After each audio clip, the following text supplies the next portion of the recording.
Muito bem-vindos a mais um episódio do Agro de Primeira, o podcast do universo do agronegócio. Eu sou a Tati Scaff e hoje temos um momento muito especial aqui para celebrar, né, Alex Mendes? Um momento histórico. Pela primeira vez, uma mulher assume a chefia geral da Embrapa Gado de Corte, unidade que fica aqui em Campo Grande.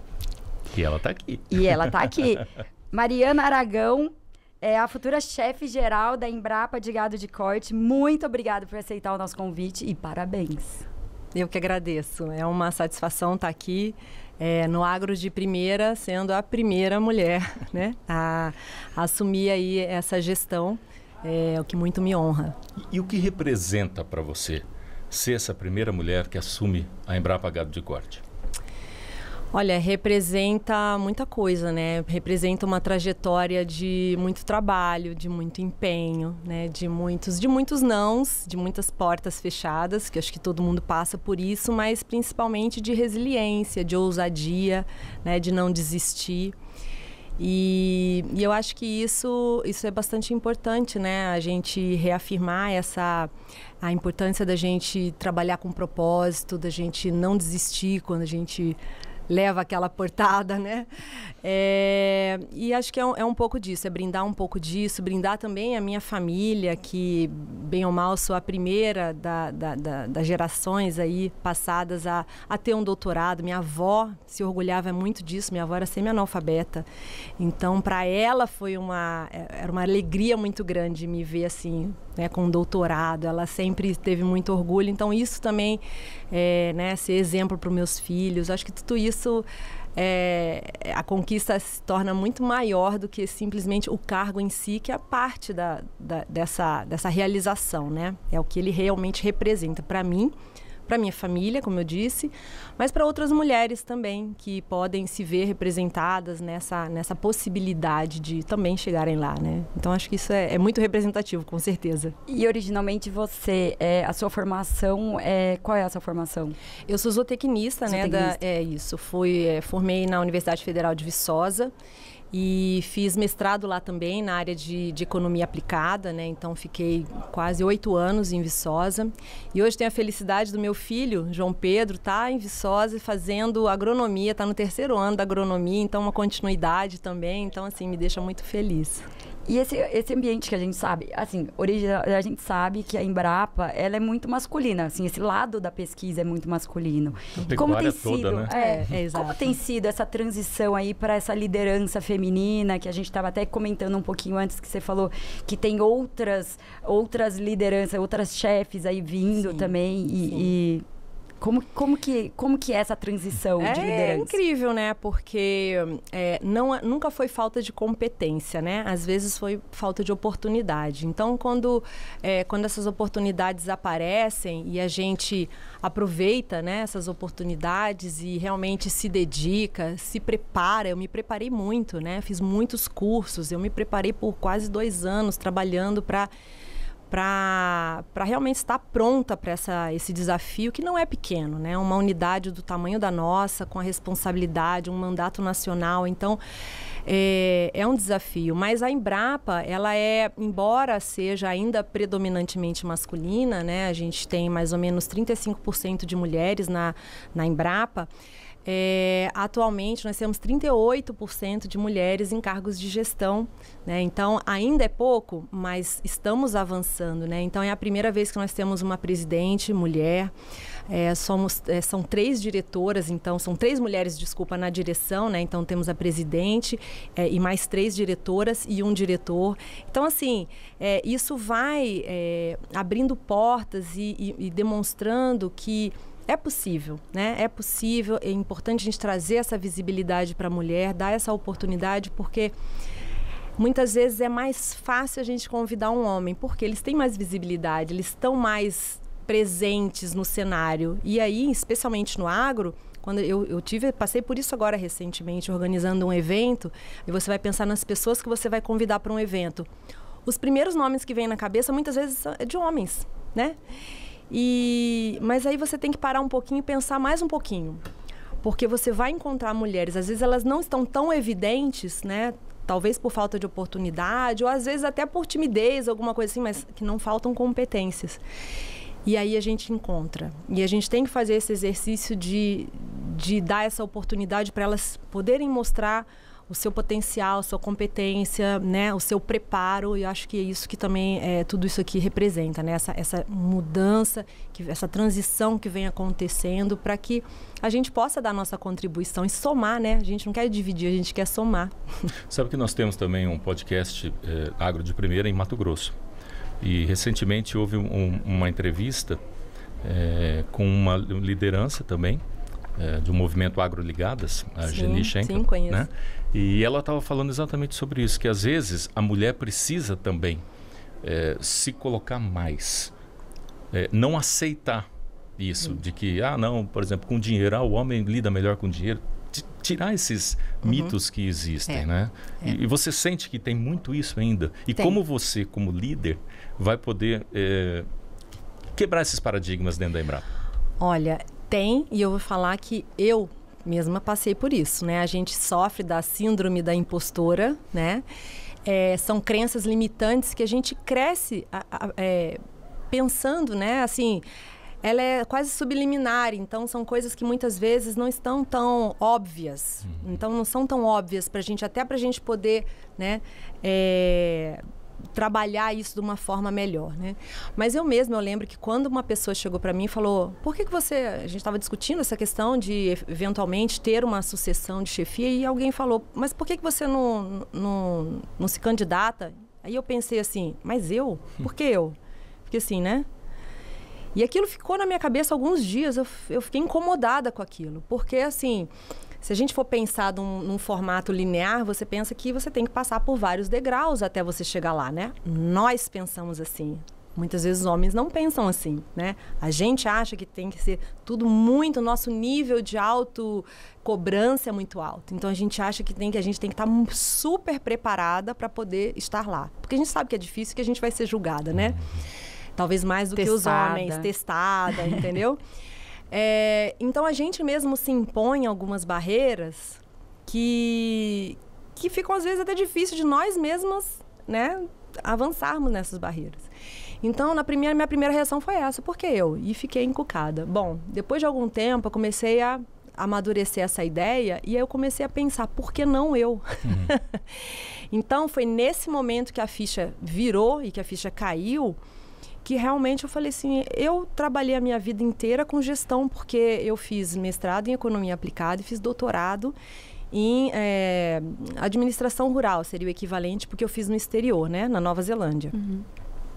Eu trabalhei a minha vida inteira com gestão, minha dissertação de mestrado foi com gestão de pessoas, o meu de doutorado foi tomada de decisão para adoção de tecnologia.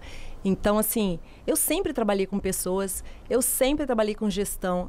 Voltei aqui em 2020, entrei num cargo de gestão pela primeira vez, e aí foi realmente, eu pude colocar na prática tudo que eu imaginava, então tudo que eu fui testando e fui trabalhando com a minha equipe. E foi uma construção incrível, tanto que a partir do momento que eu comentei, que eu informei que eu estava pensando nisso, eu tive um apoio assim muito grande de homens e mulheres, todos eles me apoiaram muito. Então, isso para mim me validou muito, né, essa candidatura, porque não é fácil, né? A gente fica assim, sempre tem um frio na barriga, né? Então, eu acho que é um pouco disso. A gente tem realmente que trabalhar para quebrar crenças limitantes.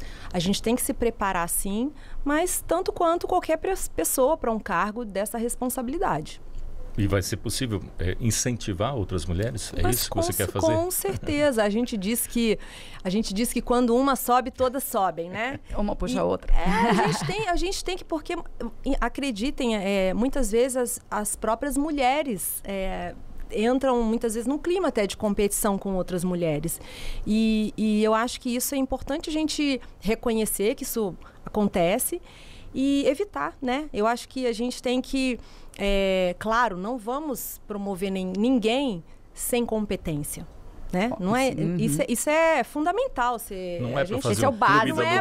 Exatamente, entendeu? Não é para fazer, para ser politicamente correto. Não, a gente tem que ter. Agora, a gente tem que dar as oportunidades para quem tem competência. E tem muitas mulheres competentes, tem muitas mulheres que, além da competência, têm a vontade também de seguir por esse caminho. Porque tem umas que não têm, e tudo bem. Nós estamos dentro de uma Embrapa, por exemplo, que a gente tem cientistas incríveis.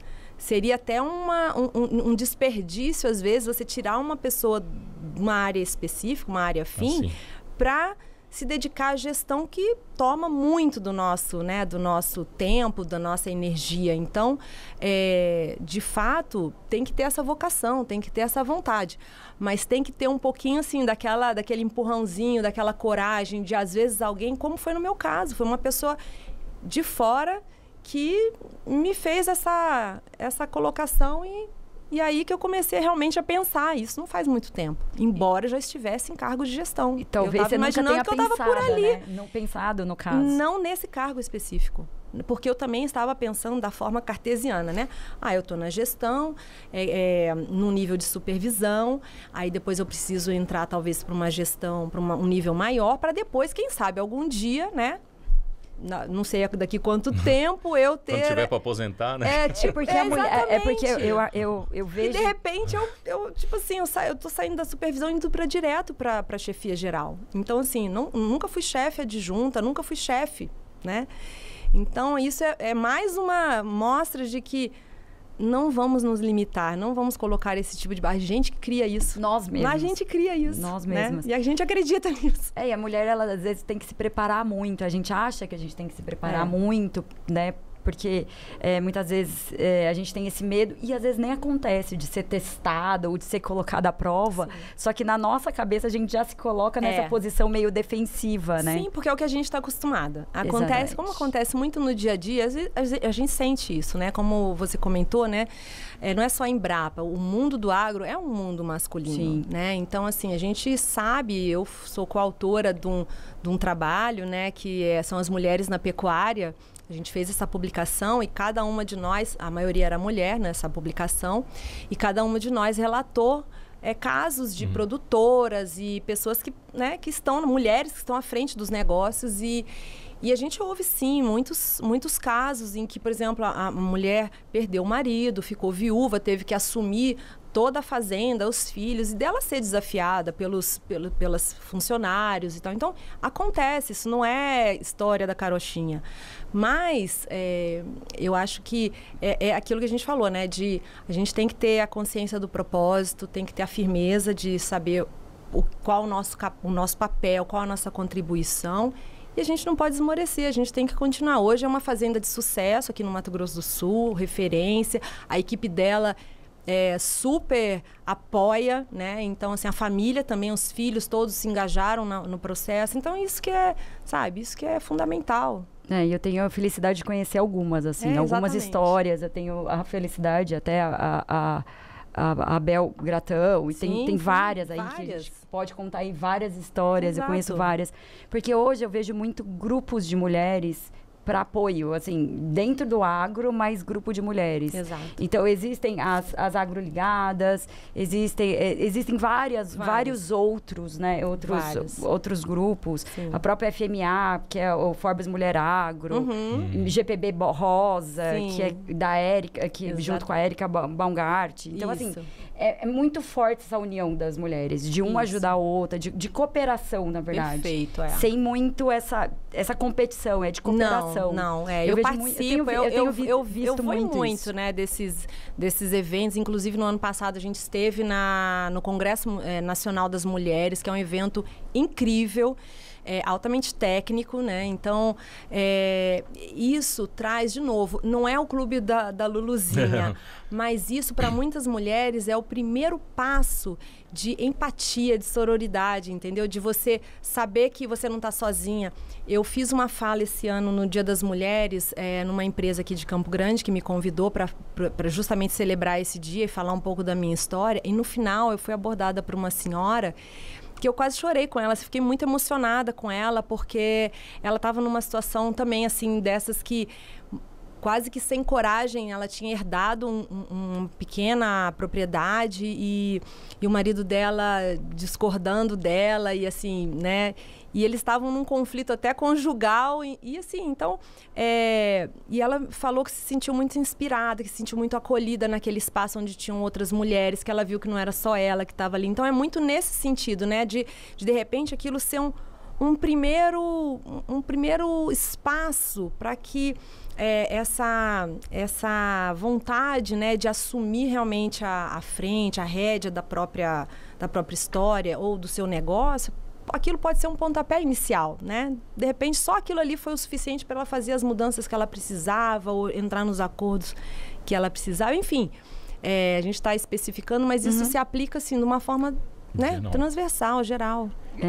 E me fala uma coisa, para quem não... Porque assim, aqui a gente fala de vários assuntos e muita gente que nos assiste não conhece muito bem sobre pecuária ou sobre a Embrapa Gado de Corte. O que a Embrapa Gado de Corte representa aí dentro desse ecossistema da Embrapa e dentro do agronegócio brasileiro? O que significa você ser chefe aqui da Embrapa Gado de Corte?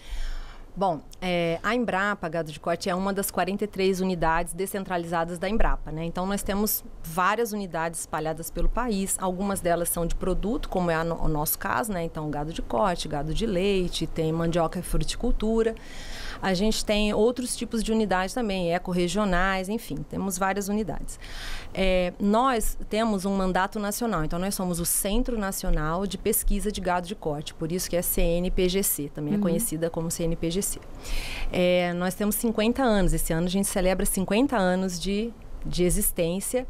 E nesse tempo, né, a gente tem que lembrar que a gente saiu de um grande importador de carne, de alimentos em geral, mas inclusive tivemos períodos de ter que importar carne com ágio, né, e tal.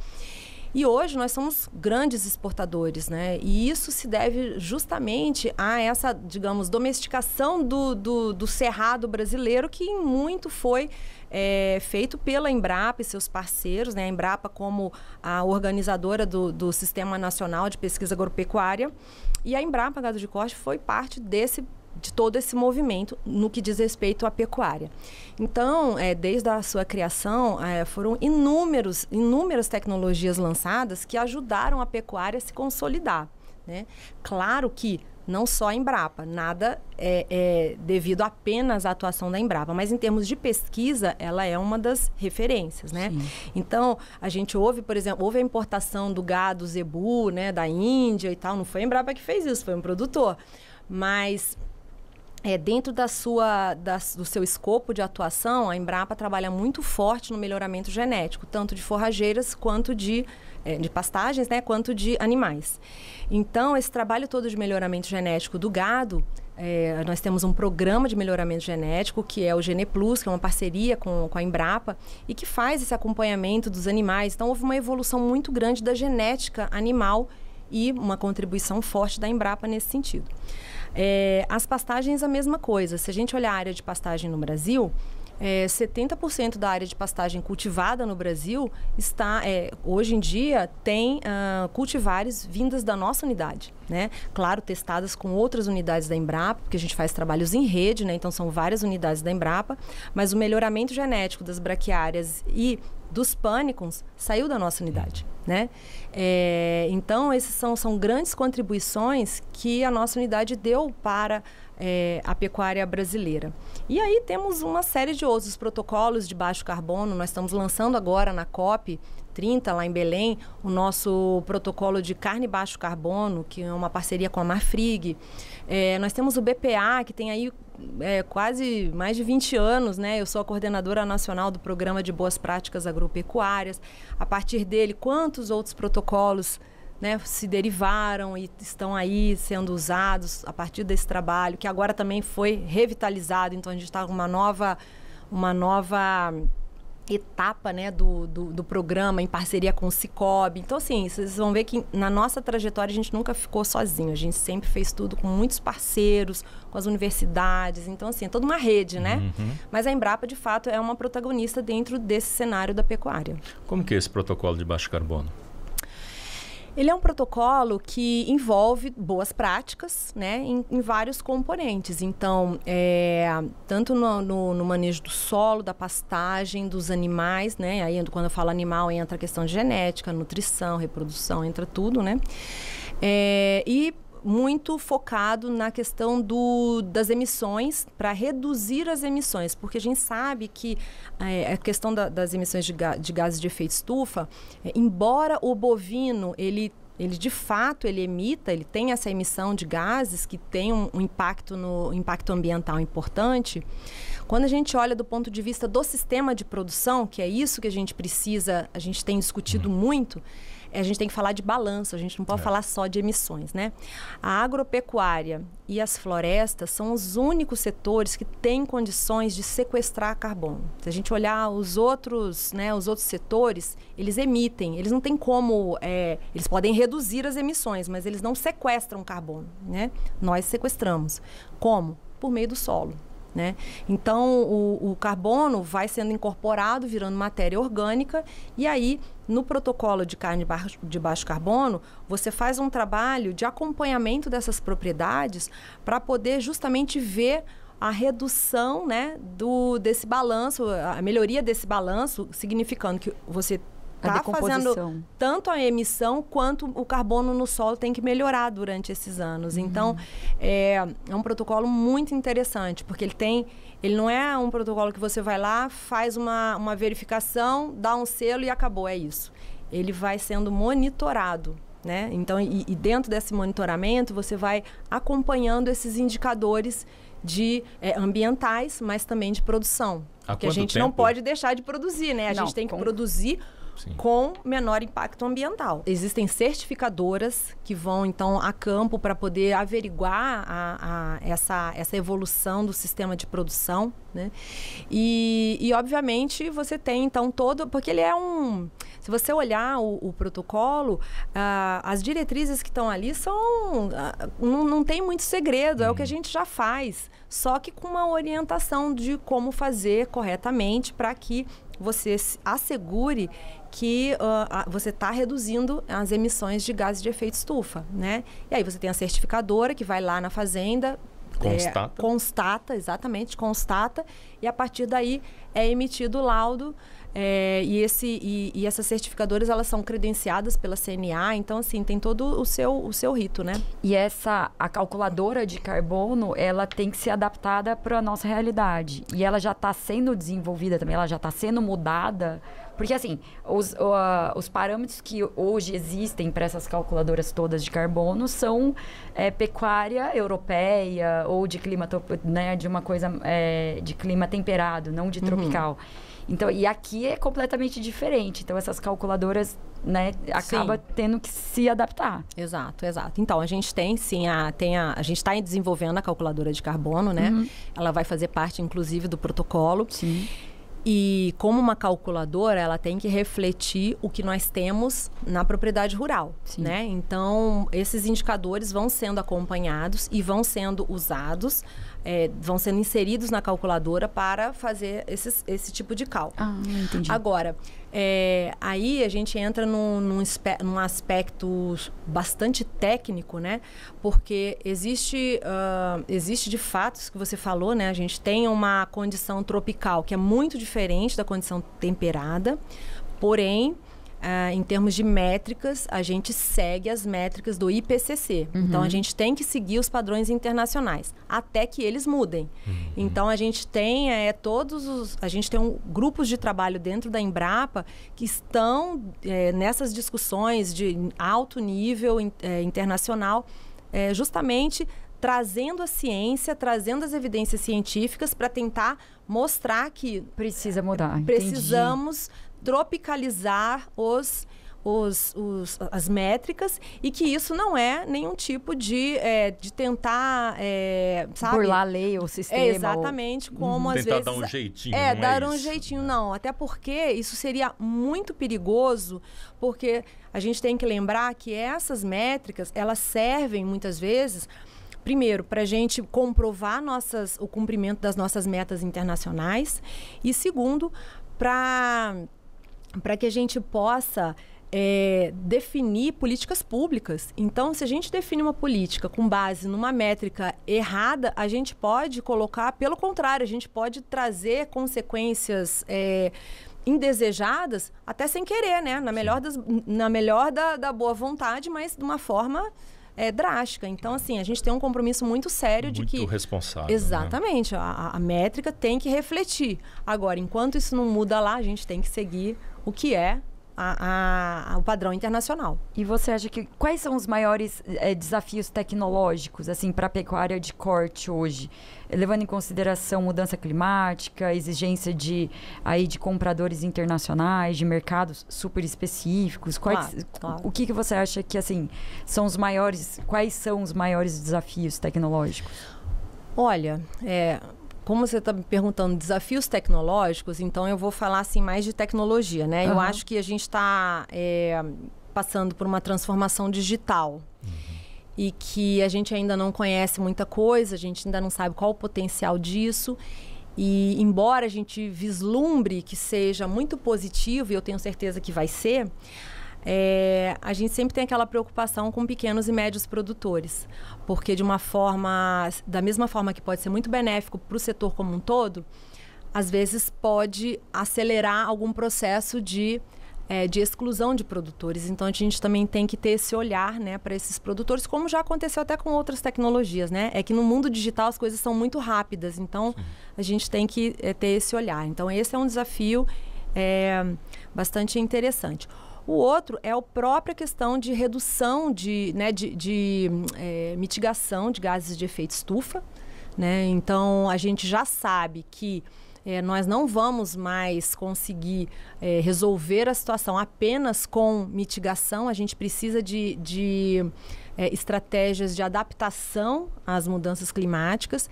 E para isso, a gente precisa que as tecnologias que já estão aí, porque, na verdade, quando a gente fala de redução de gases de efeito estufa, se você for olhar, a maioria das tecnologias que a gente já desenvolveu, elas promovem isso. Elas promovem antecipação de abate, elas promovem melhorias na produtividade, então você já consegue produzir animais mais rápido, ou seja, menos tempo de emissão por animal, né?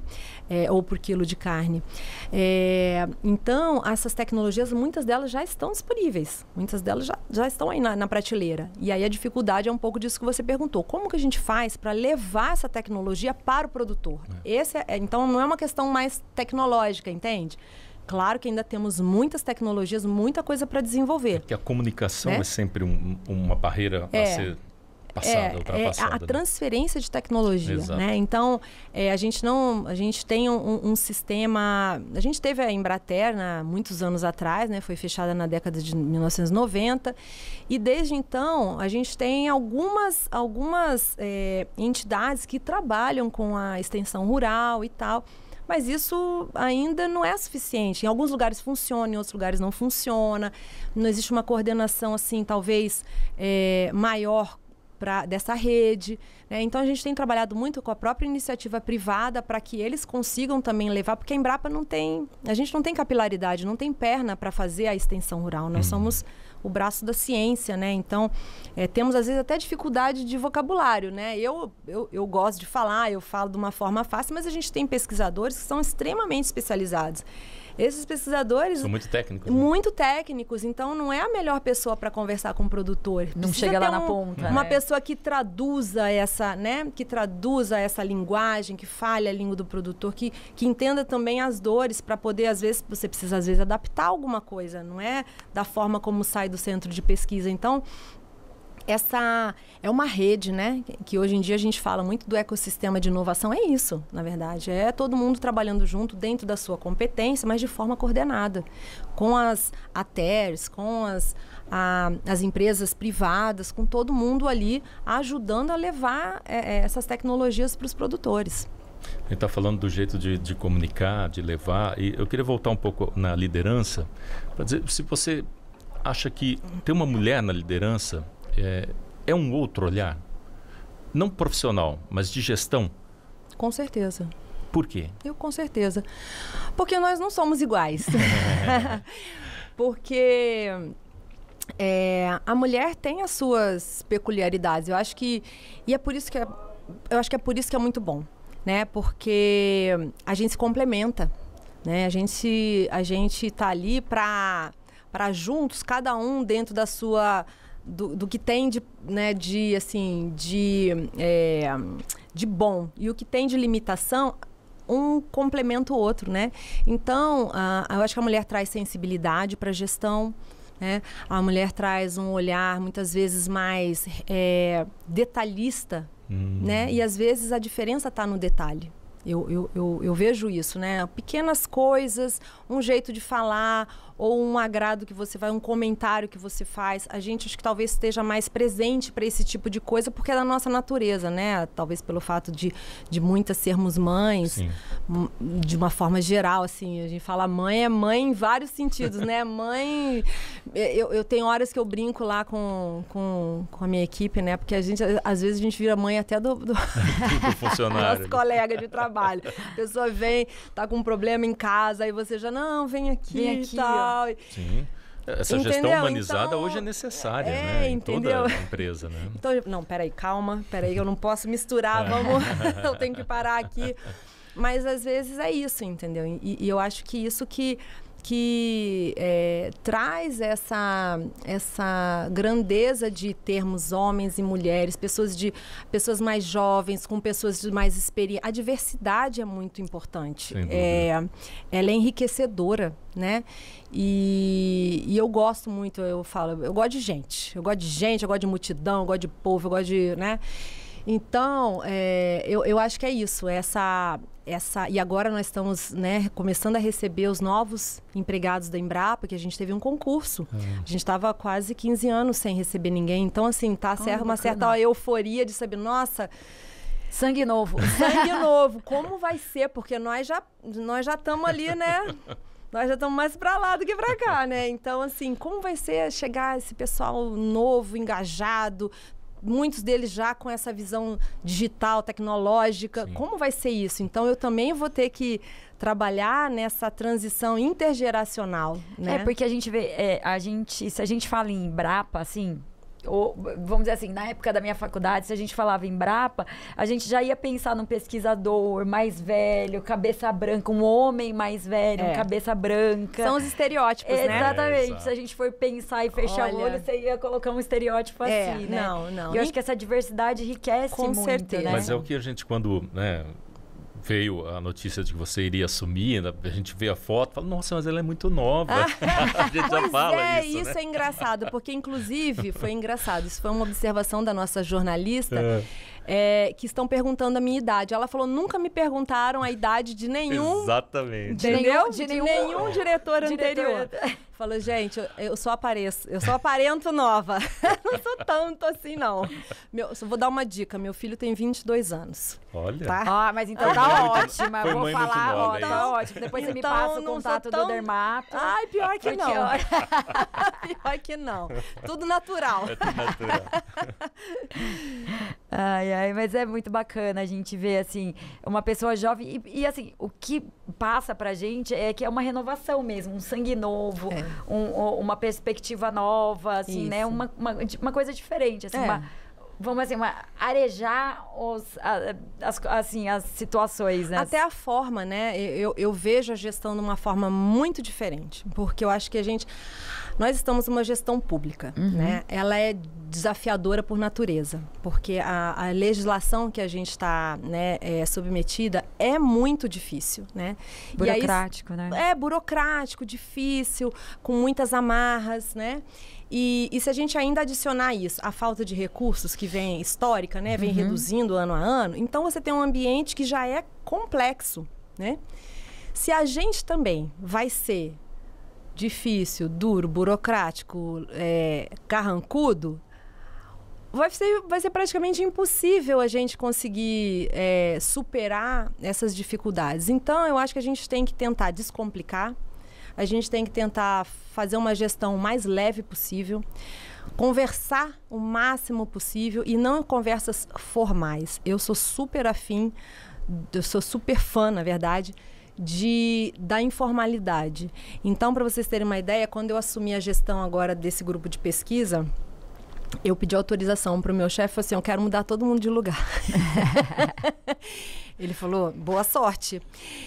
E aí eu fui lá, a gente viu as salas. Assim, tinham pessoas em lugares dispersos. Eu falei assim, eu quero colocar todo mundo mais ou menos no mesmo, assim, próximos. Porque eu acho que essa proximidade de você vai tomar um café ou vai ali no banheiro, você encontra alguém, você já conversa, falou de um projeto, não sei...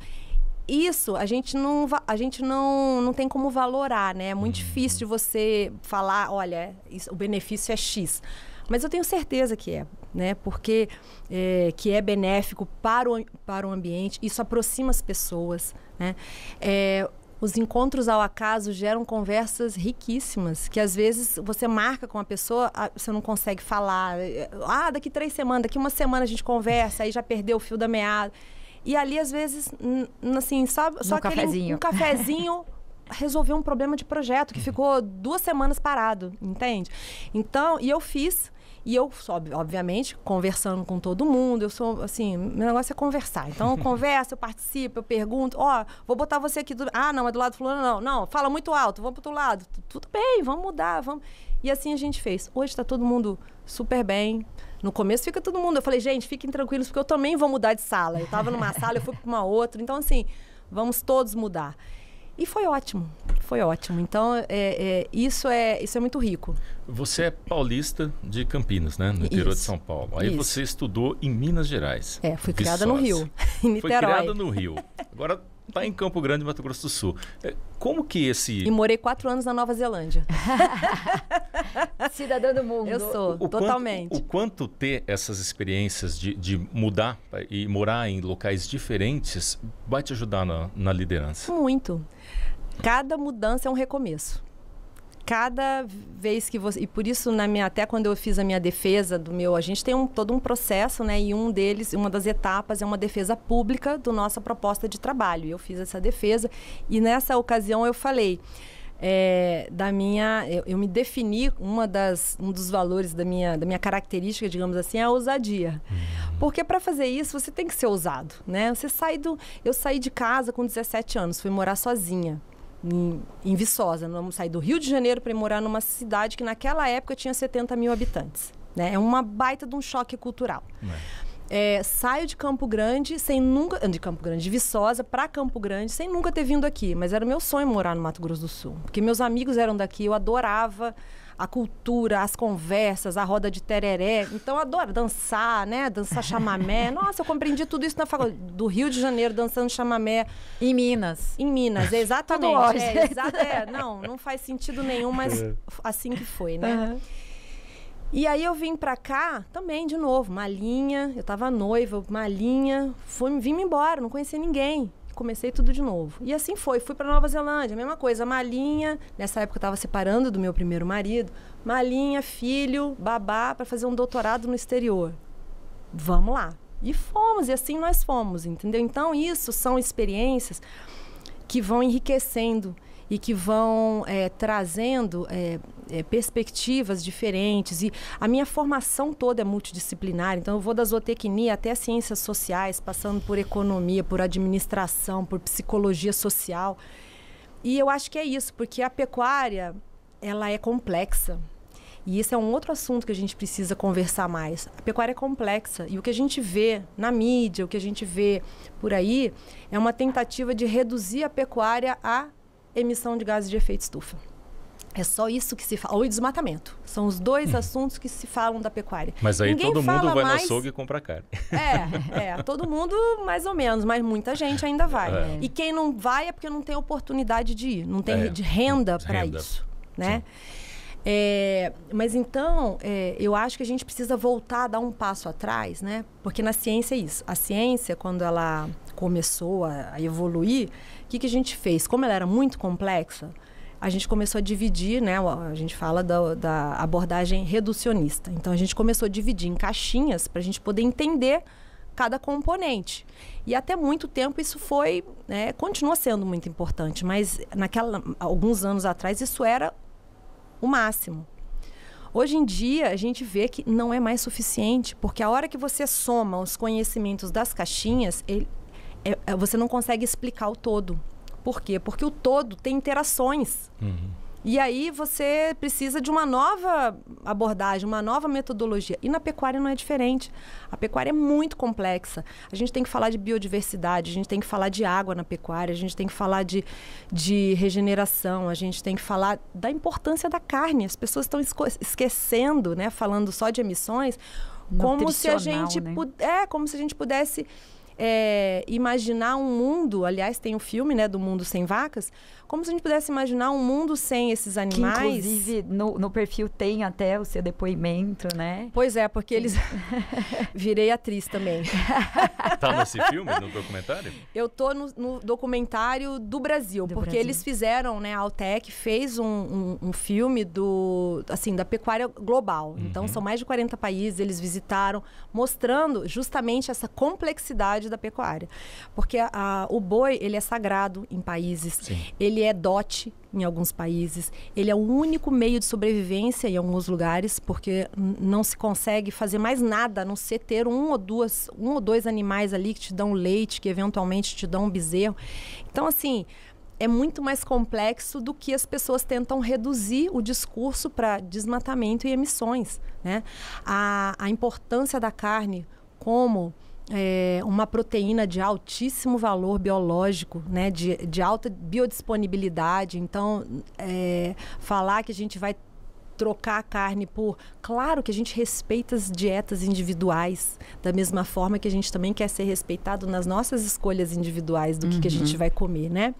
E lembrando dessa importância nutricional. Então, tem algumas coisas que a gente precisa voltar a falar, porque parece que as pessoas estão esquecendo, né? Então, eu acho que é um pouco disso. Eu acho que essa minha formação multidisciplinar, o fato de eu trabalhar na socioeconomia, de ter essa visão, ela me permite meio que passear em todos esses temas e ter uma visão macro que me ajuda, inclusive, a levar a pecuária para fora, né? Eu tenho participado de muitos eventos internacionais e tenho defendido. Tem sido de muita importância muito isso, né? Porque a comunicação é o que a gente vê toda vez que a gente fala com alguém aqui. Alguns temas sempre aparecem. E dentro da pecuária, esse é um assunto super recorrente que a gente sabe que precisa muito da comunicação. Mas da comunicação correta, exato, sem estigma, baseado em ciência, exatamente, com dados, contra fatos, não argumentos, né? Então, assim... E equilibrada, né? Com equilíbrio, não é tentando esconder nada. A gente tem muitos pontos que a gente precisa trabalhar. Impondo, né? Também. Exatamente. Respeitando essas diferenças. Mudança de metodologias de pesquisas da Embrapa, você acha que você quer trabalhar nisso também? Foge muito da sua alçada? Não, eu acho que a ciência, a gente tem que ter liberdade. A ciência tem que ter liberdade. É assim que ela avança, né? Então, a gente não pode ter vieses ideológicos barrando a busca por metodologias que sejam melhores, que sejam mais acuradas ou que sejam mais baratas. Enfim, a mudança de metodologia, ela precisa se justificar com base... também na ciência, né? Então, se você vai propor uma nova metodologia, você tem que mostrar como que ela é melhor do que a que ela vem substituir, né? E aí, quando você fala melhor, você também tem que caracterizar em que aspectos, porque às vezes, do ponto de vista de resultado, pode ser a mesma coisa, mas às vezes em termos de tempo, né? A gente faz kits de diagnóstico justamente de doenças, justamente com o intuito de o quê? De reduzir tempo, de reduzir custo. Então, é uma mudança metodológica, né? É uma tecnologia que é uma metodologia e a gente propõe para reduzir esse tipo de coisa específica.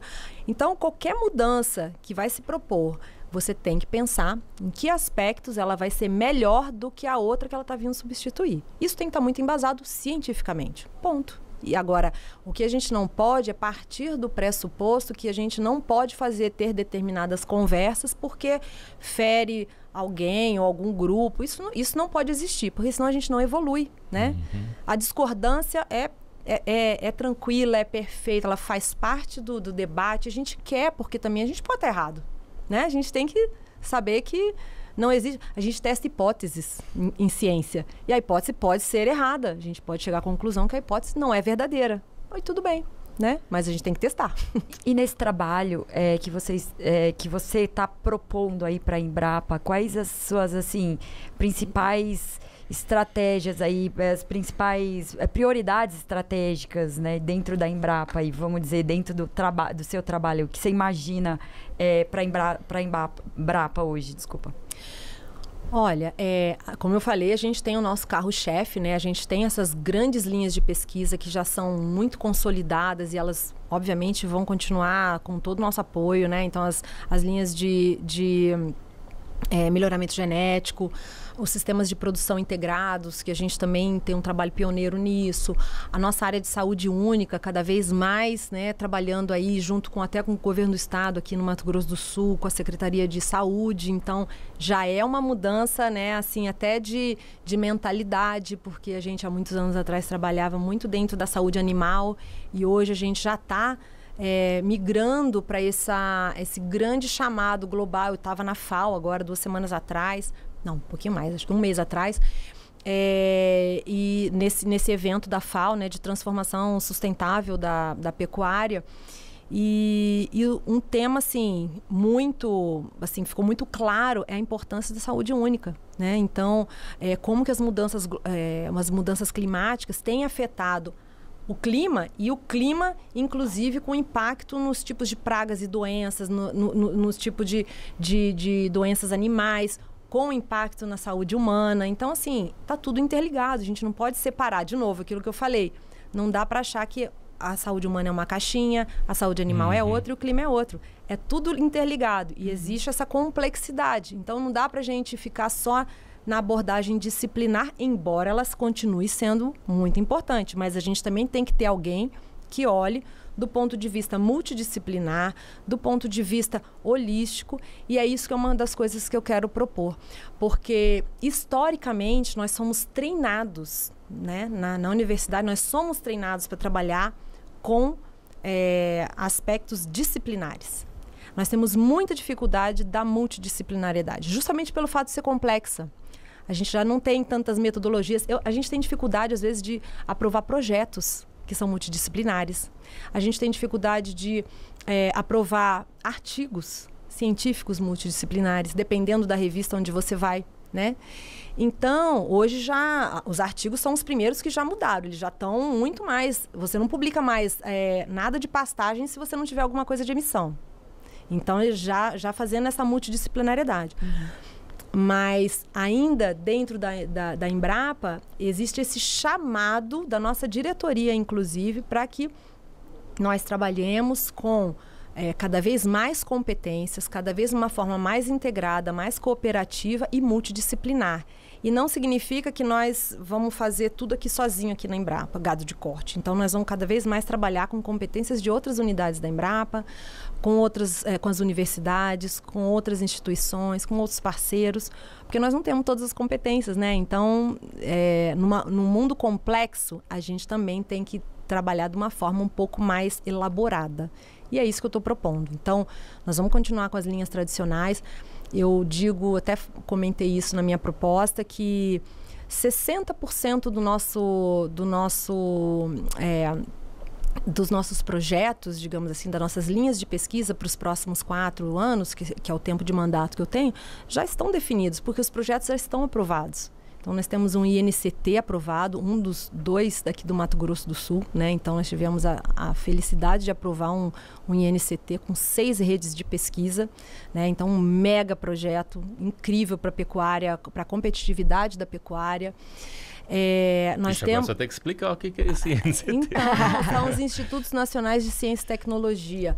Foi aprovado pelo CNPq e ele se forma uma rede de pesquisa para atuar naquele tema. Então, são projetos altamente complexos, altamente competitivos, e nós tivemos a alegria acho que na Embrapa foram 2, de todos os que foram enviados, 2 foram aprovados, 1 foi o nosso, e daqui do Mato Grosso do Sul também, se eu não me engano, foram 2, e nós somos um desses 2, né? Então, a gente tem um mega projeto para os próximos 5 anos, com muitas entregas, 6 redes de pesquisa envolvendo saúde única, envolvendo sistemas de integração, enfim, muitas, né, pastagem. Acho que o Guga tinha comentado. Ele deve ter comentado. Ele comentou sobre isso. Exatamente. Então, esse já é um mega, porque todos nós estamos envolvidos. Isso daí já ocupa uma boa parte da nossa agenda de pesquisa e desenvolvimento.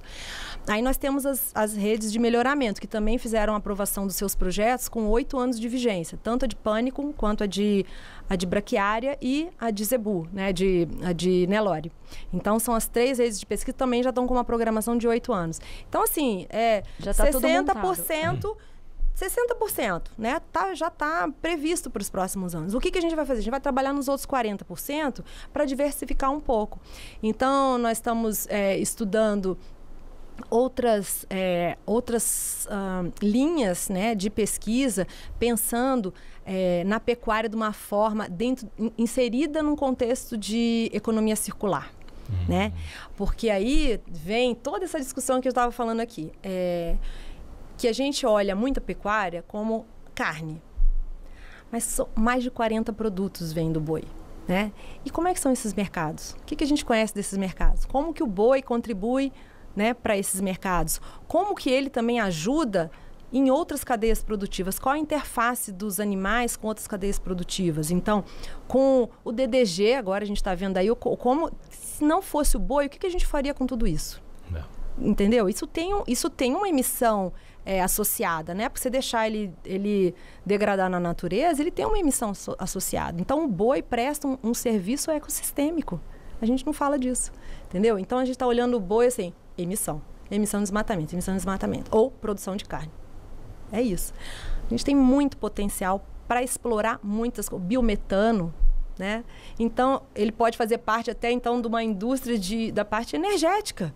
Então, assim, são muitas... Como alternativa, né? Exatamente. Então, assim, são muitas perspectivas que eu acho que é isso que eu quero trazer para a discussão. Do que a gente vai ter perna também para fazer é outra questão, né? Agora que eu vou deixar todo mundo meio tonto aí pensando nessas coisas, eu vou. Vai plantar pelo menos a sementinha. Eu vou plantar a sementinha. Aí a equipe, né? A equipe é soberana e tem essa condição de definir o que é prioridade, o que não é, o que dá pra gente fazer, o que não dá, o que dá pra gente fazer junto com parceiros, o que a gente vai ser protagonista e o que a gente vai ser apenas colaborador. Então, isso aí vai ser um desdobramento do trabalho, mas que a gente vai discutir essas coisas até pra gente trazer essa interação até interna mesmo, né, de quebrar as caixinhas e botar todo mundo dentro de uma grande caixa e a gente fazer a coisa, né, evoluir, dando justamente essa cara da complexidade, mas de uma forma tranquila, né? Eu acho que é por aí, assim, o caminho que a gente quer trabalhar. Quando é a posse? A posse ainda não está definida, o trabalho começa. Já começou? Na verdade, já começou, né? Hoje já tivemos na Embrapa até a entrega do relatório de transição de gestão. Então, a Embrapa tem essa preocupação de não haver ruptura. Isso é muito, muito importante, né? Quem dera os governos fizessem isso de uma forma... Eles fazem, né? Mas não sei suave, até que ponto, né? Isso é assim, tão tranquila e amigável, né? Então, graças a Deus, na Embrapa a gente tem esse ambiente para fazer isso. Então, estamos nesse processo de transição. Estou, nesse momento, montando a minha equipe. E aí... A gente começa oficialmente, ia ser dia 2, mas agora a gente tem um pequeno intervalo, né, entre Natal e Ano Novo, recesso. E então a Embrapa vai emendar o 1º e o 2, né? Eles vão dar esse dia para todos os empregados. Então, oficialmente, dia 5. Mas eu ouvi falar que chefe geral não tem recesso, pois é. Não, eu já estarei aqui de volta, né? Agora a posse vai ser um pouquinho mais para frente, porque aí a diretoria que define, eles vêm, eles participam, aí tem que ver a agenda mesmo da diretoria e, enfim, né? E vocês serão convidados, com certeza. Obrigada. Mariana, obrigado pela sua presença aqui. Nossa, eu que agradeço. Muito boa sorte na sua gestão. Obrigada. Que você traga... Sorte nunca é demais, né, gente? Precisa, né? A competência é imprescindível, mas precisa ter sorte, né? Porque senão... Sorte não faz boa mal. Sorte, luz aí, porque vai precisar de muito, né? Exato. Porque lidando com tanta gente, com tanta pesquisa, com tanta coisa acontecendo, porque a gente sabe do protagonismo da pecuária, tanto do Mato Grosso do Sul como brasileiro, brasileira, de uma forma geral. A gente sabe que vocês são aí carro-chefe de pesquisa, de tudo. Vocês são referência. Então, muita luz, parabéns. Eu espero que seja incrível a sua gestão. Se Deus quiser, será. Obrigada, eu que agradeço. Traga muitas notícias pra gente. Com certeza. E, me convidem que eu volto. Legal. Você que assistiu aqui a Mariana, vamos contribuir. Curta, compartilha, deixa seu comentário, porque a gente tem muito mais coisa, né, Alex? Aí, coisa boa pra gente discutir. Então, manda quanto boas mais... energias no chat pra Mariana. Exatamente. Manda um hashtag aí, uma estrelinha, um coraçãozinho. E até a próxima. Até lá. Tchau, tchau.